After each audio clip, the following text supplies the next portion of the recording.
추석은 우리에게 하나님의 은혜를 뒤돌아보게 하는 귀중한 절기입니다. 다사다난했던 한 해 속에서도 결국 감사의 열매로 채워주심을 그리고 함께하심을 느낄 수 있기 때문에 그렇죠. 이 예배를 통하여서 그 유익한 점 모두 얻으시는 우리 모두가 됐으면 좋겠습니다. 기도함으로 예배를 시작하겠습니다. 하나님 감사합니다. 그동안 각자의 자리에서 헌신하다가 명절을 맞이하여 한자리에 모여 하나님의 뜻에 귀 기울이게 하시니 감사드립니다. 하늘의 영원한 소망을 붙들게 하셔서 새 힘으로 남은 한 해 사명 감당하게 하소서. 이 시간 주님의 임재로 충만하기를 사모하오며 예수님의 이름 안에서 기도드리옵나이다. 아멘. 찬송하겠습니다. 찬송가 새 찬송가 아니시죠? 새 거예요? 새 찬송가는 569장이고요. 기존 그 찬송가는 442장 찬송하겠습니다.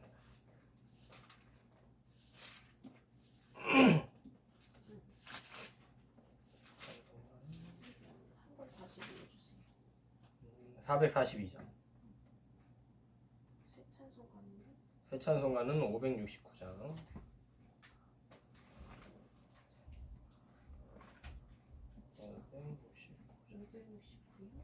네. 저도 찾으면 돼요. 이거는 550장밖에. 그것도 틀려? 442장이겠죠, 그럼?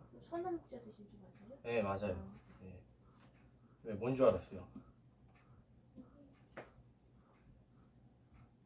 저도 찾아야 돼요. 잠깐 기다려주세요.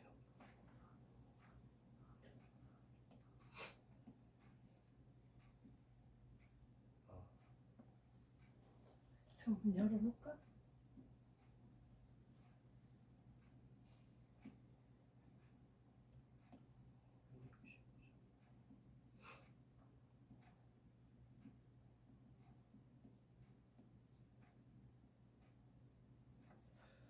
선한 목자 되신 우리 주 항상 인도하시고 푸른 풀밭 좋은 곳에서 우리 먹여줍소서.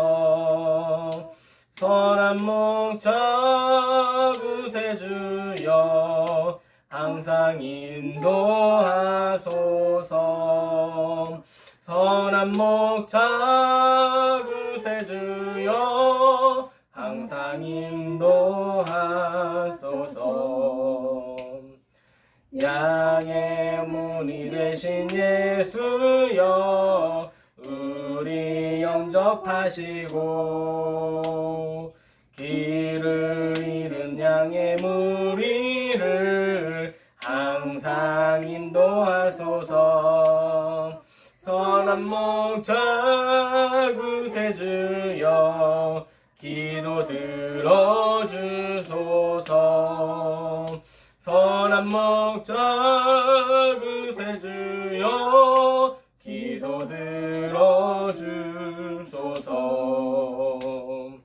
흠이 많고 약한 우리를 용납하여 주시고 주의 넓고 크신 은혜로 자유 얻게 하셨네.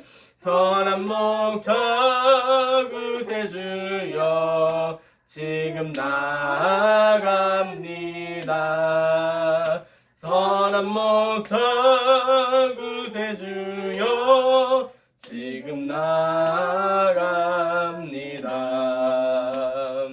일찍 주의 뜻을 따라서 살아가게 하시고 주의 크신 사랑 베푸사 따라가게 하소서. 선한 목적 그새 주여 항상 인도하소서. 선한 목적 그새 주여 항상 인도하소서. 아멘. 아멘.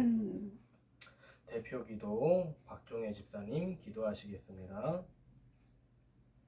지금도 살아계셔서 역사하시는 하나님 아버지 고맙고 감사합니다. 아멘. 아버지 저희들이 무엇이간데 이처럼 사랑하여 주시니 너무나도 고맙고 감사합니다. 아멘. 아버지 오늘 추석 명절을 계기로 우리 가족이 다 모여서 하나님께 영광 드리려고 예배를 드리려고 한자리에 모였습니다. 아멘. 아버지 우리들이 너무나 엄청난 은혜를 짓고 살면서 언제나 아버지 고맙고 감사한 마음을 느낄 수 있도록 아버지 저희들에게 모든 것을 다 손잡아요 선을 이룰 수 있도록 아버지 도와주시고 인도하여 주시옵소서. 아멘. 우리가 늘 하나님만 섬길 수 있는 그런 믿음 되게 하여 주시어서 아멘. 우리는 항상 아버지의 말씀을 따라서 기도도 열심히 할 수 있는 그런 우리 모두가 될 수 있게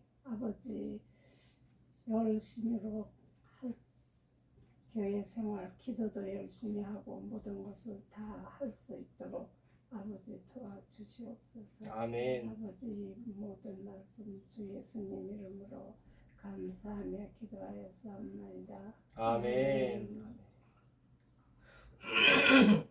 말씀 찾아보겠습니다. 사도행전 2장입니다. 제가 가진 성경 신약 성경 190년 하나님 잘하고 사도행전 지금부터 2장 잘하는 거예요. 38절로 47절 말씀입니다. 신약 성경 이준 집사가 사준 게 190면 190면에 있습니다. 사도행전 몇 절이라고? 2장 38절로 47절 말씀. 너는 그렇게 해도 보이지? 자, 38절로 47절까지 제가 먼저 읽고 여러분이 읽고 하겠습니다. 베드로가 이르되 너희가 회개하여 각각 예수 그리스도의 이름으로 세례를 받고 죄 사함을 받으라. 그리하면 성령의 선물을 받으리니 이 약속은 너희 자녀의 모든 번째 사랑 곧 주 우리 하나님이 얼마든지 부르시는 자들에게 하신 것이라 하고 또 여러 말로 확증하여 권하여 이르되 너희가 이 패역한 세대에서 구원을 받으라 하니 그 말을 믿은 사람들은 세례를 받으매 이날의 지절의 수가 천천이라고 하더라. 그들이 사도의 가르침을 받아 서로 교제하고 떡을 떼며 오로지 기도하기를 힘쓰니라.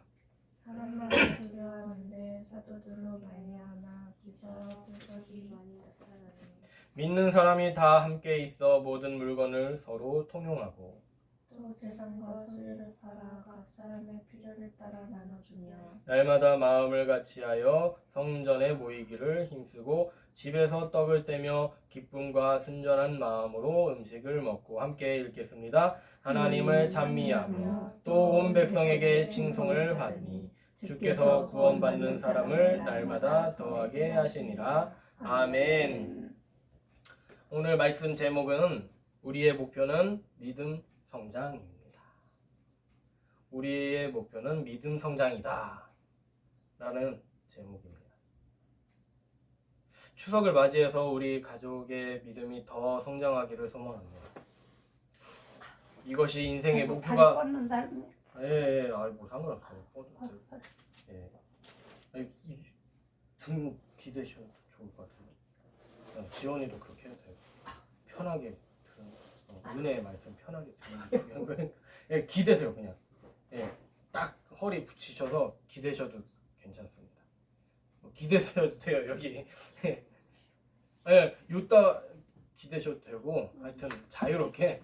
저쪽 예, 하여튼 이거 치우고 해도 되고, 여기서 예, 최대한 은혜롭게 드려야 되니까 괜찮아요? 네, 너무 행복해요. 네네네. 자, 인생의 목표가 됐으면 좋겠어요. 제 욕심 같아서는 목표로 삼고 계시죠? 뭐요? 믿음 성장. 네. 내가 더 하나님을 알아서 더 하나님이 보여서 내가 더 한눈 팔지 않고 열심히 신앙생활 하기를, 이거를 목적으로 두는 우리들의 인생이 됐으면 좋겠습니다. 이 계절이 되면 감사의 제목으로 넘쳐나게 돼요. 왜냐하면 곡식부터 지금 이렇게 산책을 갔다 왔었는데, 지금이 아니라 아침에 누렁이가 막 지금도 막 찡얼거리고 있는데 막 긁고 있어요. 막 뭐 원하는 게 있는 것 같아요. 그래가지고 갔더니 막 벼가 막 자랐어요. 근데 이제 바람이 많이 불었나 봐요. 막 쓰러져 있더라고요. 그런 걸 보면서 이렇게 알을 보니까 알이 꽉 찬 것 같아요. 그 쌀이 곡식부터 그렇게 열매를 맺고 그것부터 이제 우리의 삶 속에서 거둬들이는 열매들로 이렇게 넘쳐나게 됩니다. 아닌데요, 코로나 때문에 우리가 뭐 거둔 게 있어요? 할지라도 우리의 시간이 지나면서 지금까지 건강도 이렇게 지켜주실 수 있고, 또 바라봤던 그 목표가 어느 정도 성취된 모습도 이 계절에 볼 수 있는 것이고, 그리고 이 한 해 동안 이렇게 건강하게 산 것만으로도 너무나도 감사하다. 그런 감사 제목으로 넘쳐나는 이 계절, 축복의 계절인 줄 믿으시기 바랍니다. 아멘. 그렇게 충만하신 그 은혜를 통하여서도 우리의 인생은 늘 불안감으로 가득합니다. 왜겠어요?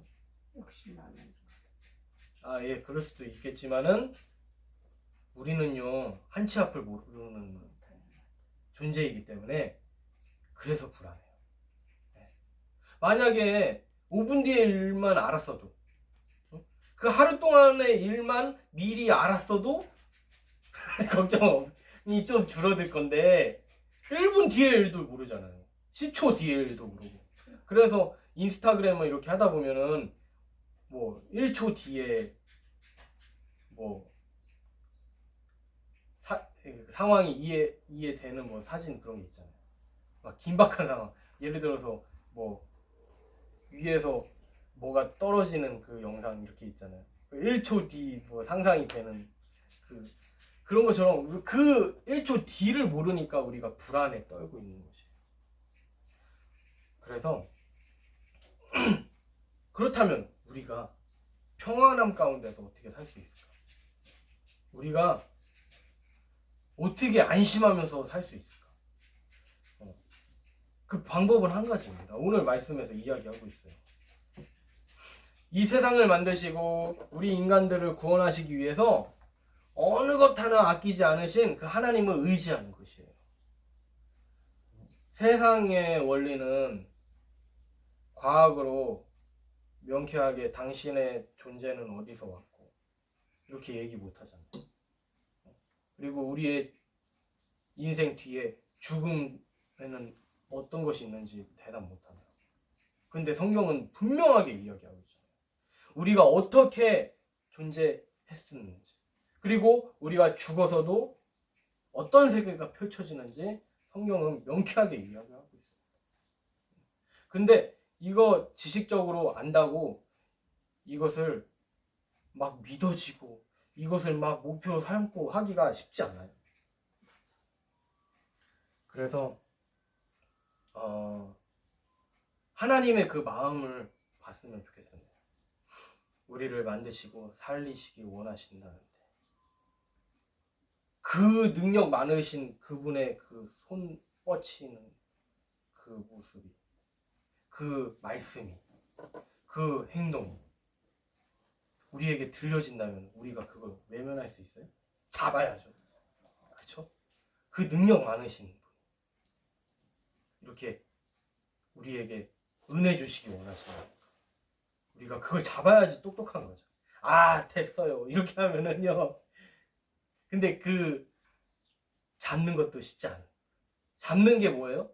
우리 기독교 용어로, 교회 용어로 두 글자. 잡는 게 믿음이에요. 그게 믿음. 그냥 덮어놓고 믿음이 아니라 하나님이 나를 그토록 사랑하시는데, 하나님이 그냥 뭐 어디 동네 아저씨예요? 아니, 이 세상을 만드신 분이 나를 그렇게 사랑하신다는데, 내가 그렇게 구원받기 원하신다는데, 그래서 가진 노력 다 하시는 분이신데, 그래서 내가 그걸 잡습니다, 내가 인정합니다 하는 것이 믿음이라는 거죠. 그래서 우리가 또 감사한 것은 무엇이냐, 그것 내가 잡겠습니다, 내가 하나님과 함께 하겠습니다, 내가 그 말씀을 믿습니다 하면 하나님은 더 신나셔가지고 우리에게 놀라운 축복으로 함께 하실 줄 믿습니다. 아멘. 먼저 하나님의 살아계심을 이렇게 느껴야지 이게 진짜 그 축복을 받는 인생인데, 그 믿음조차가 복이라는 거예요. 네. 이게 시작이라는 거예요. 복받을 시작이라는 거예요. 그래서 왜냐하면 믿음은 보이지 않는 세계를 우리가 그걸 인정하는 일이거든요. 그래서 그 찬스도 잡기가 어렵다는 거예요. 이게 진짜인 줄 확신이 있어야지 잡죠. 아무리 나를 사랑한다 해도 이게 막 느끼지 못하면. 예, 맞아요. 그래서 믿음의 시작은 눈에 보이지 않는 그 하나님의 존재를 알게 되면서, 아 진짜 있구나, 아 진짜 나는 사랑받을 존재구나, 나는 진짜 사명이 있는 존재구나, 나 그냥 내 겉모습 보기에 나도 못 믿겠는데, 나도 초라해가지고 뭐 밥은 벌어먹고 살려나, 돈은 벌어먹고 살려나 걱정되는데, 나는 뭐 능력, 뭐 존재, 뭐 외모를 떠나서 하나님이 그냥 내 존재만으로 사랑하시는구나, 모든 사람들을 그렇게 사랑하시는구나 하는 그 눈이 열려야 된다는 거죠. 38절 말씀을 읽어보겠습니다. 베드로가 이르되 너희가 회개하여 각각 예수 그리스도의 이름으로 세례를 받고 죄사함을 받으라. 그리하면 성령의 선물을 받으리니. 맞습니다. 오늘 말씀은요, 성령에 대해서 이야기하고 있어요. 자꾸 제가 막 믿음을 어떻게 믿어야 되는지요? 성령이 역사해야지 그거 믿을 수 있어요. 성령이 역사해야지 우리가 그 찬스를 잡을 수 있다고요. 그냥 머릿속으로만 알아서요? 아니요, 절대로요. 전도 해봤어요? 전도 해봤어요? 그왜 10년 됐어. 응. 다 전라도 가서 했잖아. 교회에서. 아예 아는 사람. 아, 아는 사람. 그랬어요? 전도 해봤어요? 사모님 전도 해봤어요? 하고 있어요. 그쵸? 아니 그러니까 막 성공했다는 얘기가 아니라 네네. 네, 해봤죠. 네. 그것도 상대가 어느 정도 뭐라 그럴까 좀 호응을 해야 뭐 그쵸. 하든지. 막 뭔가 내가 감동이 넘친다고 그게 첫 번째가 되겠죠. 하여튼 막 얘기해줬는데 아 됐어 하는 사람도 있고. 그럼 그래? 또 듣는 사람도 있고 여러. 아 그래요? 아, 그럼 믿어볼까요? 이런 사람 다양해요, 반응이 아유, 할 때. 사람마다 다 달라. 근데 성령이 역사해야지. 근데 우리가 그때를 알 수가 없어. 그러니까 언제나 최선을 다해야 돼. 그래서 우리가 아무리 하나님이 위대하다고 이렇게 누가 말해줘도 우리가 믿기도 힘들고, 우리가 그렇게 생각해도 다른 사람한테 얘기했을 때 다른 사람도 그걸 인정하기가 쉽진 않아요. 근데 성령이 역사하면 알아듣게 된다. 그게 믿어진다. 괜한 일도 아닌데 아 이게 하나님이 일하시는 건가? 이게 느껴진다고요. 엉뚱한 데서 터질 수도 있고. 그래서 성령이 뭡니까? 하나님의 영이죠. 하나님이라는 거예요. 우리 마음속에 있는 하나님. 그분이 우리에게 탁 임하면 아이디어 주시고, 그래서 새로운 길도 열어주시고, 좋은 방법도 말씀해 주시고 또 하나님의 말씀도 생각나게 해주시고 그래서 우리가 말씀으로 살게 도와주시는 분 성령님이라는 거죠. 성령이 우리에게 역사하시면 비로소 그때 하나님의 위대한 존재가 열립니다. 그래서 어떻게 말해요? 38절에서 성령은 뭐같이? 선물같이 우리에게 임합니다. 하나님이 우리에게 이렇게 선물 주시는 건 뭐예요? 우리를 구원하시고자 우리를 사랑하시고자 주시는 거예요. 미운 사람 주겠어요? 이 귀한 거를? 네? 미운 사람한테 못 주죠. 40절 말씀을 보겠습니다. 또 여러 말로 확증하며 여러 가지 막 말을 하는 거죠. 권하는데 또 그들에게 이렇게 말해요. 너희가 이 패역한 세대에서 구원을 받으라 하니 라고 이야기합니다. 사실 전도하는 게 세게도 말할 때도 있고 살살 구슬릴 때도 있고 그 마음은 열기가 쉽지 않아서 여러 가지 방법을 하는데 이게 이제 네가 이 저주스러운 삶 불교에서는 인생을 저주라고 봐요. 그래서 부처가 주장한 것은 윤회가 아니에요. 공덕을 쌓는 게 아니에요. 그냥 뭐예요? 인생을 떠나야 돼요. 세상 하직을 해야지 구원이 임한대요. 왜? 이 인생을 고통으로 봐가지고 죽어야지 니네들이 구원받는다 이렇게 얘기해요. 근데 미신분들이 머리 빡빡 미신분들이 자기네들이 세력을 구축하기 위해서 공덕을 쌓아야 돼요.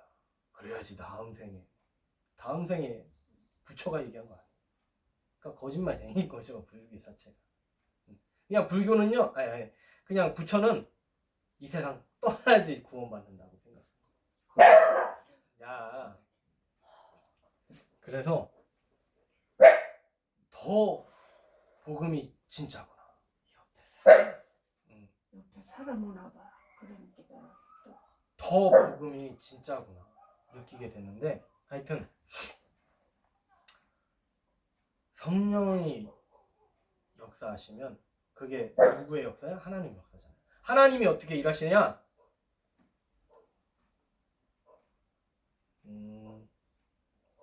하나님이 43절 말씀 43절에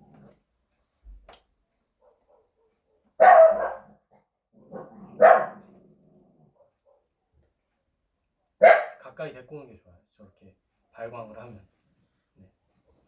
저 백화점에서 소리 나서 저러는 거 아니야?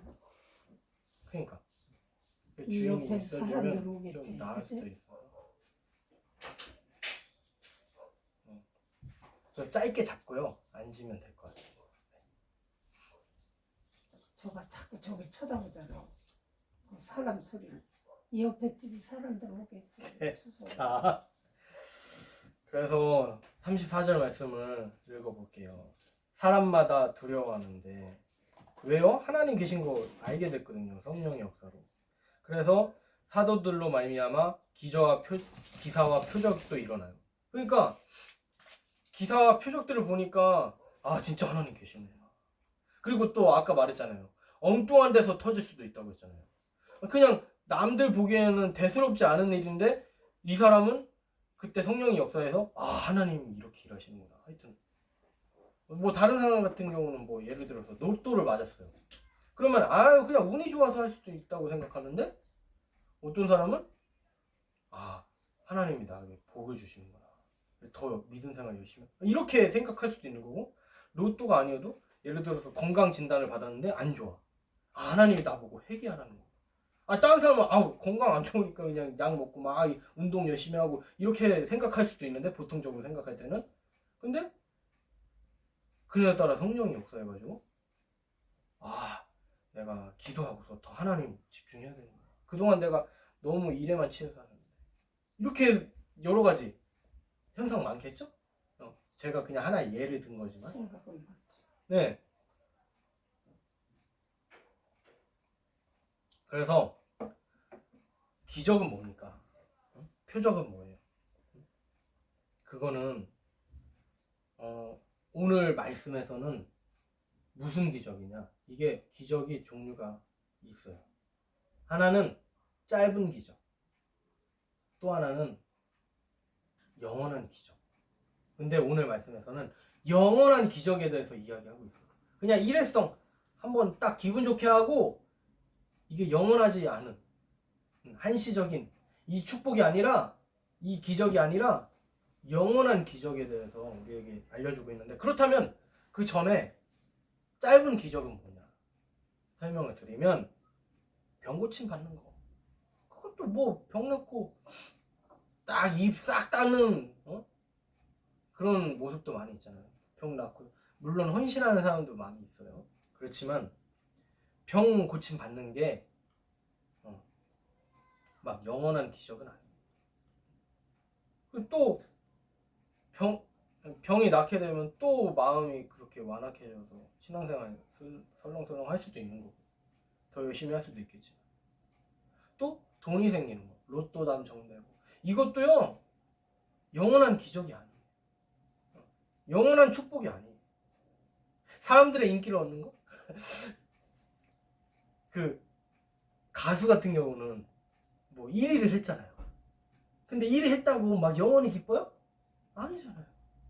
자신이 이제 후배들에 치여가지고, 요즘에 이제 놀면 뭐하니 이런 거에서 막 화사, 뭐 대세잖아요 요즘에. 그리고 이효리 옛날에 막 잘 나가는데 지금은 내 인기가 막 그럴까? 막 엄정화, 막 나이 든 사람은 막 불안감에 있잖아요. 아니 1위를 했으면 뭐예요? 왕년에 막 탑을 찍었으면 뭐예요? 이게 영원하지 못하니까 막 불안하게 떨고, 잘 못된 사람, 막 진짜 황폐해진 사람 봐봐요. 마약에 손대고. 왜? 불안하니까. 한참 활동하다가 이제 이렇게 또 활동을 쉬는 때 보면은 막 우울증 걸려가지고 약 손대고, 아니면 음주운전하고, 막 연예인들 이러잖아요. 그게 왜 그래요? 그냥 음주 가무가 좋아서 그런 게 아니라 불안한 마음이 있으니까 술로 해결하려고 하고, 마약 손대고, 뭐 또 술 먹고 막 술주정하다가 싸우기도 하고 그래서 막 그게 다 어떻게든 풀어보려고, 자기의 공허함. 막 스포트라이트 받다가 쉴 때는 나도 다시 1위 치고 가야 되는데 언제 컴백하지? 막 그런 생각. 그러니까 사람들의 주목받는 거 이거 영원하지 않다는 거죠. 한때일 뿐이죠. 또 뭐가 있을까요? 저는 요 정도 좀 이렇게 어젯밤에 생각해봤는데, 여러 가지 있겠죠. 하여튼 이러한 것들은 인생을 살면서 필요한 것들이에요. 아니, 도움이 되겠죠. 어느 정도. 영원하지 못하다. 인생 안에서조차 짧아요. 인생을 다 꽉 채우지도 못할 뿐더러 죽어서도 이게 가지고 가지 못할 거지. 그렇다면 성경에서 말하는, 채울 수가 없는 거. 근데 성경에서 말하는 채워주고 영원한 그런 기적, 행복, 축복 뭘까요? 44절입니다. 믿는 사람이 다 함께 있어 모든 물건을 통용하고서부터 시작해요. 쭉 그 말씀. 일단 44절을 보면은 먼저 함께 하려고요. 이게 영원하다는 거예요. 함께 하려고 하는 거 뭐예요? 사랑, 섬김, 또 뭐예요? 봉사, 나눔, 이렇게 여러 가지 있잖아요. 우리가 함께 모이는 것이 기적이에요. 세상 살 때 서로 자기가 드러나기 위해서 그냥 모이는 척 했다가 또 언젠가 또 찢어지잖아요. 이용해 먹고. 이게 세상이라는 거예요. 근데 우리가 그 사랑 변치 않고, 세상 사람들도 우정이라는 게 있어요. 영원히 가는 거는 그 사람들이 어느 정도 희생을 했기 때문에, 서로 그래도 우리 친구지 하면서 같이 갔기 때문에. 근데 그 친구 관계가 깨지는 게 뭐예요? 친구를 잘 하고 있는데 이 사람이 나를 어느 순간 이용해 먹었고, 그걸 내가 알아차린 순간 연 끊게 되는 거잖아요. 그죠? 근데 서로 함께 하는 그런 모습이 있을 때 이 자체가 기적이다. 또 믿음의 길을 갈 때 서로 의지하는 것이 우리 서로에게 더 힘을 주고 위로를 주고 또 새로운 도전을 주면서 계속 그냥 기도해서 받는 그 하늘의 신령한 그 은혜가 있지만 그것을 좀 더 실현하고 또 나누고 또 더 큰 꿈을 얻기 위해서는 속회가 필요한 거, 공동체가 필요한 거. 그래서 그냥 마냥 함께 붙어 산다고 그것이 막 자유롭게 소통할 수 있고 행복할 수 있는 건 아니에요. 그만큼 더 마음을 같이 하고 하나님 안에서 우리는 함께 하고 있다. 나도 하나님이 지으신 하나님의 자녀지만 저 사람도 하나님의 자녀다. 뭐 믿음이 개떡같던 간에 아니면 뭐 관계가 이상하던 간에 다 하나님이 지으신 존재라는 것을 알고서 서로 은혜 나누고 이걸 나눌 수 없는 상황이라면 그 사람 위해서 기도해주고 또 준비 못한 나의 마음을 위해서도 기도하고 준비돼서 끝없이 그렇게 도전을 해야 된다. 이게 또, 믿음 생활을 네. 하는 것도 은혜를 받아야지만 믿음 생활을 할 수 있는 것 같아. 네. 44절에 또 뭐라고 얘기해요? 물건까지 통용한다고 하잖아요. 자신의 물건을 공유할 수 있는 함께 있는 것도 기적인데 이게 영원해요. 근데 네. 이걸 끝까지 가져갈 수 있는 거예요. 천국까지 가져갈 수 있는 거예요. 없어지지 않아요. 우리가 그냥 에이 이거 안 해 해버리면은 끊어지는 거지만은 끝까지 갖고 있으면은 영원할 수 있는 거죠. 근데 끝까지 어떻게 갖고 있어요? 하나님이 또 은혜 주셔야지 갖고 있는 거예요. 또 물건을 통용하는 거 더 기적이다. 더 기적이다. 그래서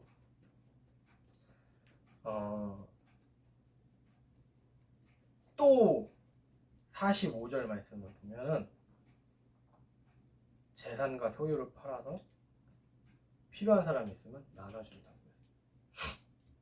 어떤 사람이 돈이 필요하면 자신이 가지고 있는 것을 팔아서 나눠준다.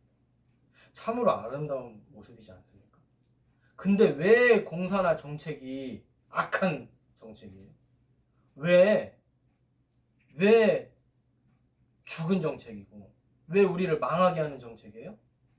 이 아름다운 것을 제도화시키니까 도전 줘가지고 능력 받아서 자연스럽게 이렇게 해야 되는데 그냥 야 너네 거 다 갖고 와 내가 나눠줄게.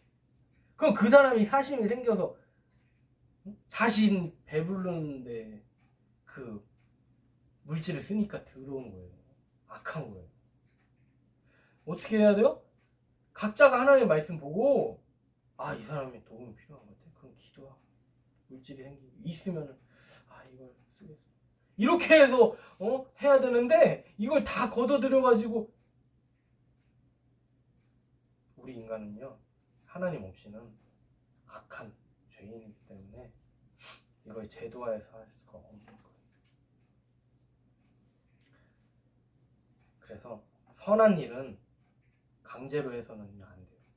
그럼 악한 일이 돼요. 그러나 도전받아서 행해질 때 너무 아름다워져요. 뒤탈이 없어요. 더 그 공동체가 똘똘 뭉치게 되고 더 하나가 되고 더 하나님께 영광 돌릴 수 있는 거예요. 그래서 공산화가 절대적으로 안 된다. 공산주의 정책이 절대적으로 안 된다. 그러므로 우리가 하나님 안에서 하나가 되는 것은 기적입니다. 하나님이 우리들 각자에게 다양한 방법으로 역사하십니다. 언제나 성령님이 우리 안에 있기를 기도하시고 우리 가족도 중요하고요. 또 주변에 동료들 제 아내가 직장 다니면서 그 동료들하고도 많이 이야기를 해요. 막 예수 믿으세요가 아니라 중요한 게 이제 이 정권의 실체를 얘기해줘. 공산화된 정책이다. 돈 몇 푼 준다고 이게 결국에 우리 세금으로 다 빠져나가는 거다. 이렇게 이런 얘기하면서 조심해야 된다. 이렇게 하니까 막 서로 통화하고 한번 해봐요. 지금 쉬고 있지만 친한 사람하고 먼저 해야겠죠. 막 갈등하고 있는 사람한테 하면은 괜히 나한테 욕하고 막 그럴 수도 있으니까 친한 사람부터. 그러면서 이제 교회 다니는 것도 그 핍박하는 거다. 공산화 시키려고. 그러면서 이제 조심스럽게 마음이 통하는 사람부터 이렇게 해서 열린 그 지금 그룹이. 교회 다니는 사람 더 나쁘다고들 하니까. 그러니까 다 속고 있는 거야. 식당 가서 다 밥 먹고 있고. 원래 거기를 다 문 닫아야 되는 건데 일주일에 한 번 모이는 그런 교회를 탄압하고 있으니 이게 그러게. 제정신이 아닌 거죠. 그 목사님 설교하는데 그러더라고요. 그러니까 제가 목사라 가지고 교회에 두둔하는 게 아니라 상식적으로 이해가 안 되는 거죠. 제일로 탄압을 받는다. 자기들이 거기 나오면서 이게 10월 3일 날 지나서도 계속 교회를 핍박하게 되면 우리도 가만히 있으면 안 된다는 그런 취지로 얘기하더라고. 근데 애초부터 그 교회 모이지 않으라고 했을 때 큰 교회 막 사랑의 교회 뭐 순복음 교회 다 이렇게 똘똘 뭉쳐가지고 했어야 되는 건데 하여튼간 말씀에 더 집중하기 위해서 이 도전이 우리에게 있기를 소원합니다.